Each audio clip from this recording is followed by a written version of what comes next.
Welcome back, everybody. I've got a selection of fabrics here for you that I'm really dying to tell you about because these are block prints. In particular, these are India block prints. And I have to tell you that not all India block prints are created equal. There's big differences in them, and you need to be aware of them and how you can tell them. Most of these I got off the internet. Some I got in person from where I was, and some I got from dealers. So they are wherever you find them. Unfortunately, a lot of what you're finding today are not as fine as they were back in the period. Back in the day, they were more like this. And this really is a block print, an India block print. And one of the ways you can tell that this is a block print is you look for your design repeat. Here's my repeat. When I'm looking at my repeat, while the chops are done in the same direction, the blocks are printed in the same space, the color variation between these are going to be very different because they're not exactly done, because you have to realize it's laid on color by color. So you start with your lightest color and you go to your darkest color on the printing process. And I try to hit the mark because your blocks are only maybe this big or however they intertwine them, or in this case a little larger. And they have to hit what's called registration marks to get your design to flow. And I'll show you an example of where they got off their registration marks on another one. So when you're looking at them, you're looking to make sure that this is exactly the same as this. If I have a lot of color differences, little dots are not quite right, they're off here, this is off here, it's not exactly the same, there's too many differences, then it's probably a hand-done print. In addition, it goes all the way to the edge. There is no marks on here to tell you who the company was that made it. As you see on contemporary fabrics, on the selvage, they'll have the person's name. It'll have the color dots on there that tell you what colors went into it. Block prints don't, because they're made generally over in India, Indonesia, places like that. So this is a block print. It's got nice, beautiful color variations in it. It's clean, it's crisp. The colors stay basically in the line. And it gives you this beautiful, beautiful print. We have, I think, 5 yards of this, so this will make a gorgeous gown for somebody. Now you contrast this with this. This is a lot of what I'm seeing out there on the market that people are using for India block prints. And there's absolutely nothing wrong with them. I use them myself. But as you can see, if I'm comparing this to this, the detail is totally different. And here's what I mean by you get off your colors. This person, this blue that's out here, should have stayed in the line. He didn't stay in his lines very well. He failed in coloring. So it got off. So your design distorts a little bit.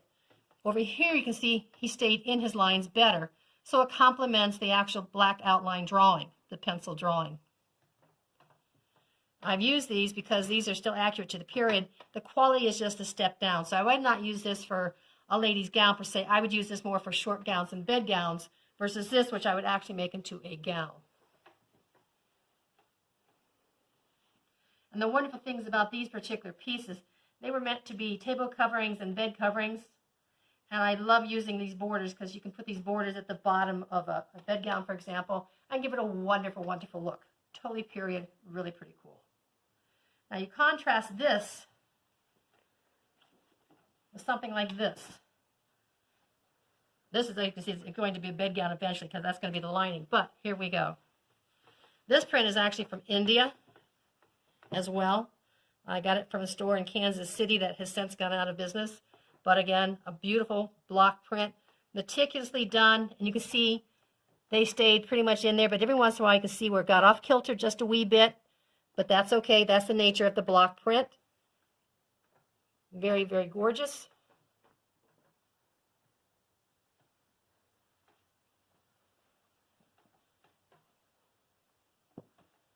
Again, another India print.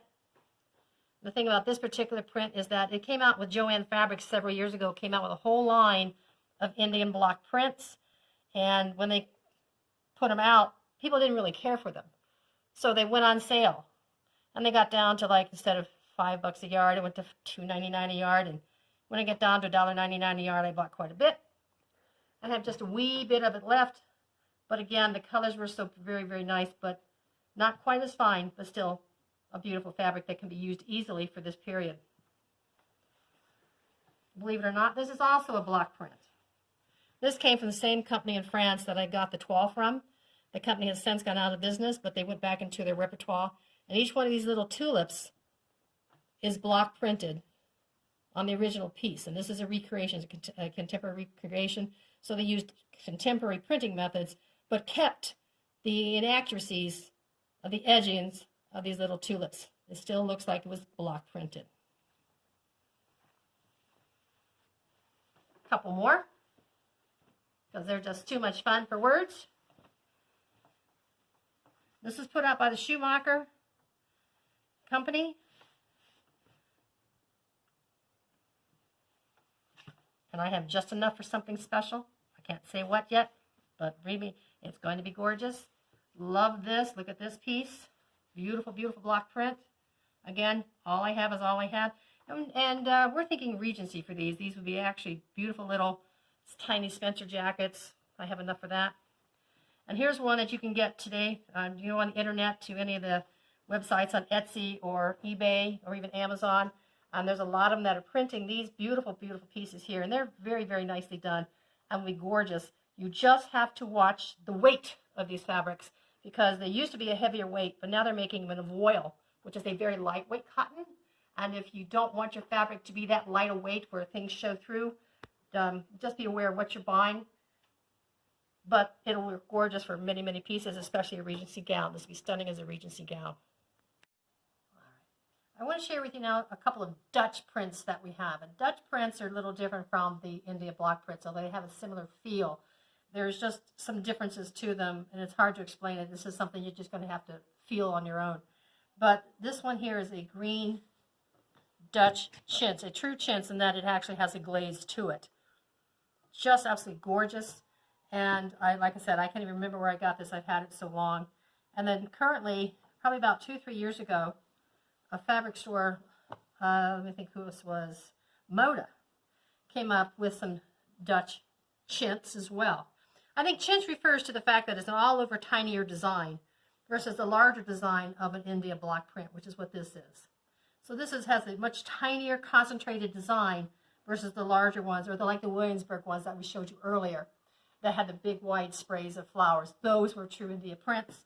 These happen to be Dutch prints, so they're a little smaller, more closely clumped together. Now, it's possible you may still find this line. Like I said, this was put out by Moda. Every once in a while I find it in a quilting store, not very often, but like we said, fabric is where you find it. Towards that end, this particular piece of Waverly was sold just a few years ago in the Lowe's hardware stores, in the drapery department. They had a whole line of Waverly. They went back into their collection. They started reprinting just certain pieces as their draperies. Joanne Fabrics picked it up and actually made yard lengths out of it versus draperies, so you had it both ways. And it came in various colorways. It came in this off-white, cream-colored. It came in with a mahogany background and a black background. And then there's one that's just the traditional toile blue and white. You can still get them if you look, and a lot of people do like using this because it's very easy to work with. It's relatively inexpensive, and it is a very appropriate look for an earlier 1750s, 60s style.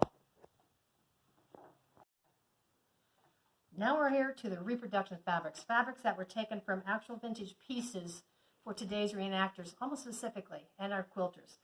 And I really want to show these to you because they're hard to find, and most of what I'm finding in today's market has been authorized by the Williamsburg collection, which is wonderful of them to share. I'm going to start with theirs first.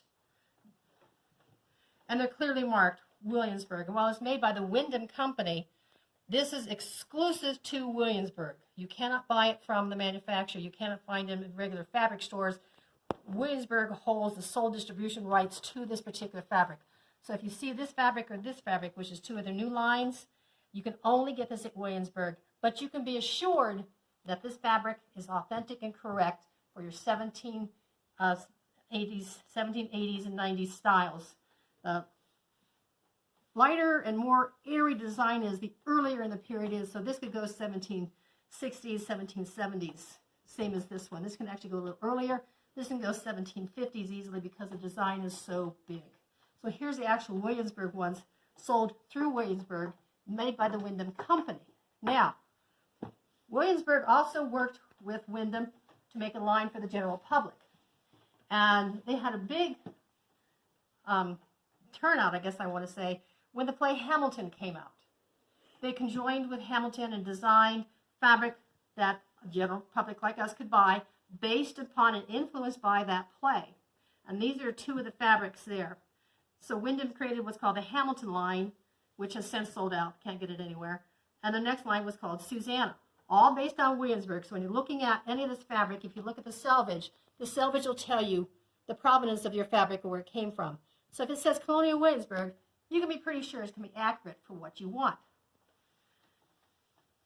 Love these two pieces here. Again, light, airy, exactly wonderful for what you want. This, because the design is so small, can actually go a little later. It can go 1790s, 1800, even to 1810. It would work wonderfully for Regency.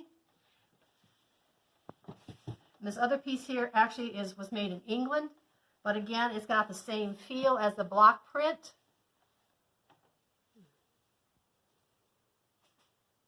And is gorgeous made up. And again, once it's gone, because all these fabrics here are out of print. This is a piece that was put out by the DAR several years ago, probably 12 to 15 years ago, and they did their collusion with the P&B textile people. If you find any of your DAR fabric, get it. Get everything you can get, because it's absolutely gorgeous stuff based upon things in their personal collection. That's great. Now, I do want to tell you about finding fabric. There are two people that I know of for sure that I would trust everything in their website and they sell in their booth, because they do such impeccable research on textiles. And one is William Booth, Draper. Paul Dickfoss has done wonderful extant research on fabric. They've even gone and had fabric made from original pieces.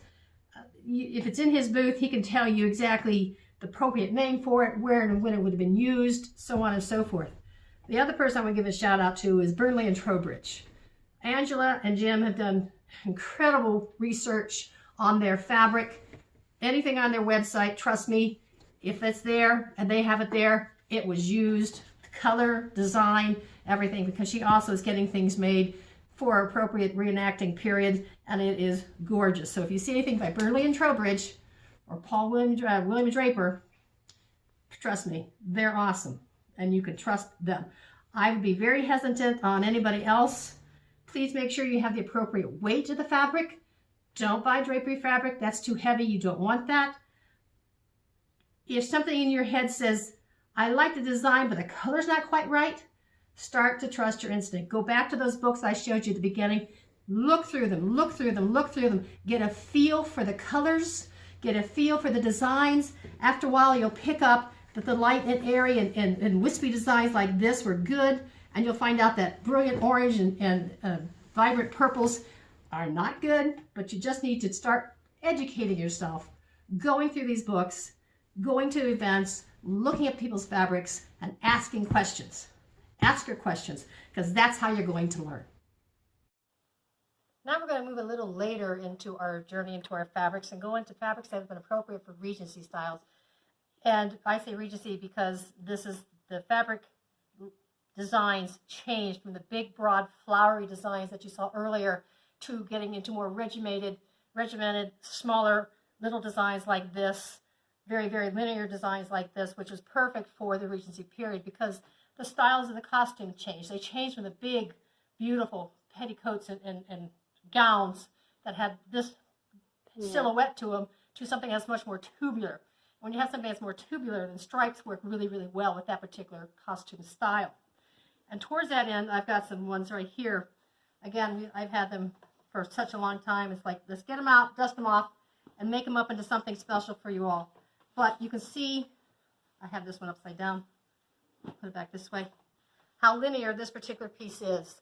It has a very, very feathery look.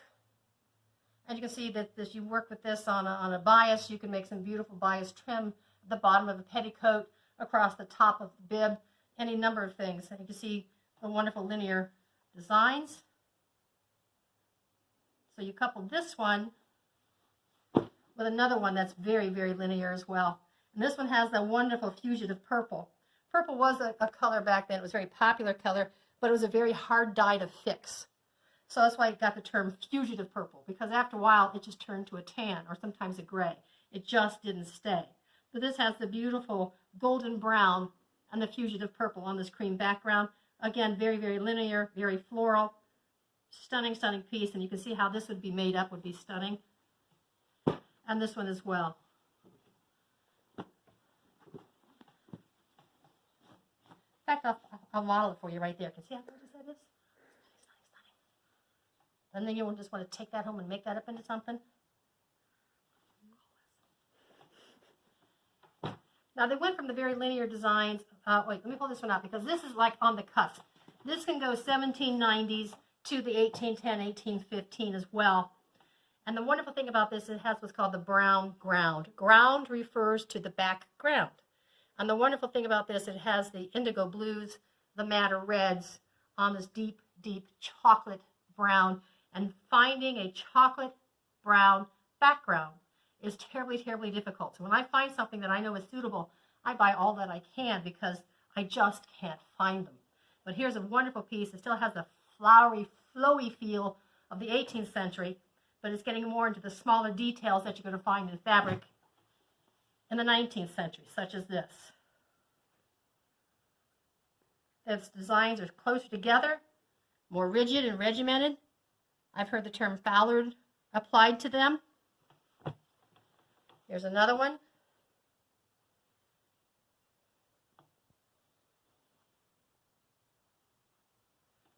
And lastly, this one. Again, with a dark brown ground. Wonderful, wonderful pieces that'll make up some beautiful, beautiful Regency pieces. You really have to look at the Regency because there was a color change here too. But the design of the fabric, the textile, is what's going to scream Regency to you or not.